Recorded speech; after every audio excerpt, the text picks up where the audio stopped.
Ever wondered how the world could begin not with some big bang theory, but maybe with a really intense love story and, the dramatic choices of divine children? Hmm.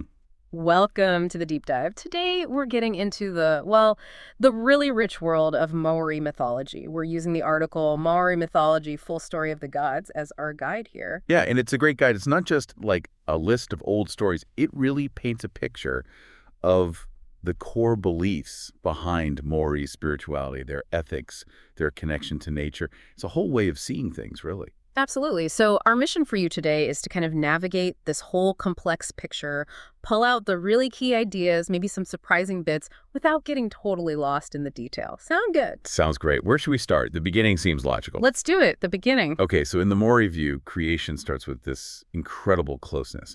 You have Ranginui, the Sky Father, and Papatuanuku, the Earth Mother, and they're just locked together in darkness. An eternal embrace. Exactly. And their love isn't just, poetry.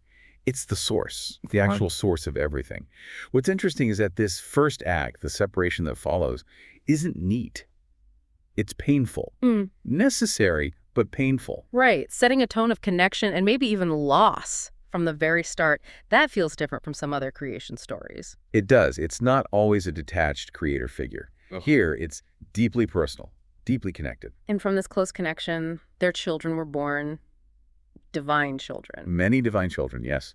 And each one basically represents an aspect of nature. Gods of the sea, the forests, the winds, all of them. But they were stuck in the dark. That's the thing. They were crammed between their parents. No light, no space to really exist or grow. They longed for it, understandably.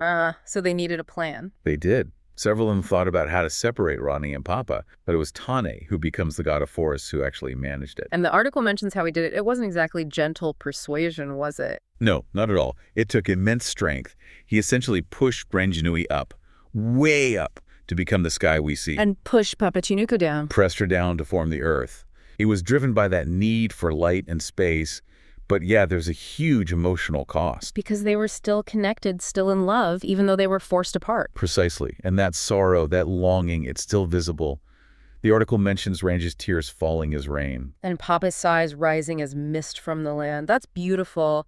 It really captures that sense of enduring love despite the pain of separation, a sort of bittersweet creation. It really is. And it establishes this core idea that, sometimes creation, progress, it requires sacrifice, separation. This act is the bedrock for ecological balance, in their view, the origin point for life, constantly shaped by the relationship between the parents and the children. Okay, so let's talk about one of those children. Tangaroa, god of the sea, sounds like a powerful character. Oh, definitely. Ruler of oceans, rivers, all the sea creatures. He embodies the sheer power of water, but also its unpredictability. He can be calm, or he can bring massive storms. And the article mentions a story with him and Maui, the demigod. Something about fishing. Ah, yes, the Maui fishing story. It's a classic. It shows this interesting mix of, human cleverness and daring, challenging divine power. Maui uses this magic hook. Made from a jawbone, right? That's the one. And he doesn't just catch a fish. He pulls up land, an entire island, from the ocean depths. Wow. So it's almost like another layer of creation drawing land from Tangaroa's realm. It speaks to discovery, maybe, connection to the land itself. I think so. And it highlights that relationship, a blend of reverence for Tangaroa's power, but also this boldness. And does this connect to sort of modern concerns like respecting the ocean? Absolutely. Tangaroa's whole domain really underlines the importance of marine conservation. The traditional rituals the article touches on, they weren't just superstitions. They were about sustainability, respecting the resource, ensuring the sea continued to provide, appeasing the god, respecting the balance. Makes sense. Okay, let's shift from the sea to fire. Mahuika, the goddess of fire. Sounds equally formidable. Yes, the keeper of sacred fire. Essential, obviously, but dangerous too. Feared and revered, as the article puts it. And Maui pops up again here? He does. He's the trickster figure, always pushing boundaries. He tricks Mahuika to get fire for humankind. So it's more than just getting a tool. There's a transfer of power involved. Exactly. From the divine to the mortal. And with that comes responsibility. You have this incredible power, fire, but you have to use it wisely. Handle with care. Precisely. The article links this to fire rituals, invoking Mahuika, acknowledging fire's dual nature it creates, but it also destroys. That balance again. We keep coming back to balance. Okay, let's circle back to Tāne. He separated his parents, but his role goes deeper, right? Creating humanity. Yeah, Tāne is hugely important. He brought the light, the space, and then he actually shaped the first human, the first woman, Hine. How did he do that? According to the story, he formed her from earth, from clay, and then breathed life into her. It's a powerful image, connecting humanity directly to Papatuanuku, the Earth Mother. Very elemental. But his contribution wasn't just physical. There's something about knowledge, too. Right. He didn't stop there. He undertook this quest, a journey to the heavens to obtain knowledge, specifically 3 sacred baskets. Baskets of knowledge, what did they represent? They contain different kinds of knowing. Tori, that was sacred ritual knowledge. Tori was more about practical knowledge, understanding the world. And Onwe held knowledge of arts, culture, the humanities. So like the foundations of Maori learning and spirituality. Exactly. Foundational. It shows Tāne wasn't just a creator of form, but also a provider of wisdom, a holistic approach. And he's also linked to the forests, protecting them. Yes, very strongly. As the god of the forest and everything living in it, he embodies that ideal of guardianship and kaitekitanga, protecting biodiversity, ensuring balance. Hugely relevant today, of course. Definitely. Okay, so from Tāne, the giver of life and wisdom, we move to Hine-nui-te-pō, goddess of death and night. That's quite a shift. It is. She's presented as this, well, majestic but somber figure, the guardian of the underworld Po. And Maui tries to challenge her too. Doesn't end well for him, I gather. No, it really doesn't. Maui, in his ultimate act of hubris perhaps, tries to cheat death by entering her body while she sleeps, hoping to emerge reborn and make humanity immortal. But he fails. He's crushed. It's a very stark story. It underlines the idea that death is inescapable. It's part of the natural order. So even the great trickster Maui meets his end, a lesson in limits. Exactly. Hine-nui-te-pō teaches reverence for that cycle. Acceptance of mortality. She's not evil. She's a necessary part of existence. Right. Okay, let's shift gears again. Tūmatauenga, the god of war. The article says he's more than just aggression, though. Yeah, that's key. Tūmatauenga represents the strength needed in conflict, sure, but also leadership, strategy, even the ethics of warfare, and the spiritual side of being a warrior. It's a much rounder picture than just brute force. And the haka is connected to him, those powerful dances. Directly. The haka is seen as a way to channel Tūmatauenga's energy. It embodies that courage, unity, the warrior spirit. It's not just a performance. It's embodying those values, bravery, perseverance, defending your people, your culture. It's amazing how these figures are still so present in cultural expression. Now, who haven't we covered? Tāwhirimātea, god of winds and storms. He wasn't happy about this separation. Not at all. He was furious. He sided with his parents, Rangi and Papa, and when they were separated, he basically declared war on his siblings. He retreated to the sky with Rangi and attacks the earth and sea with winds and storms. So the storms we experience are, in a way, his ongoing anger. That's the mythological understanding, yes. His conflicts, especially with Tāne, representing the forests that get battered by storms, and Tangaroa, the sea that gets whipped up, they explain the power and fury of weather.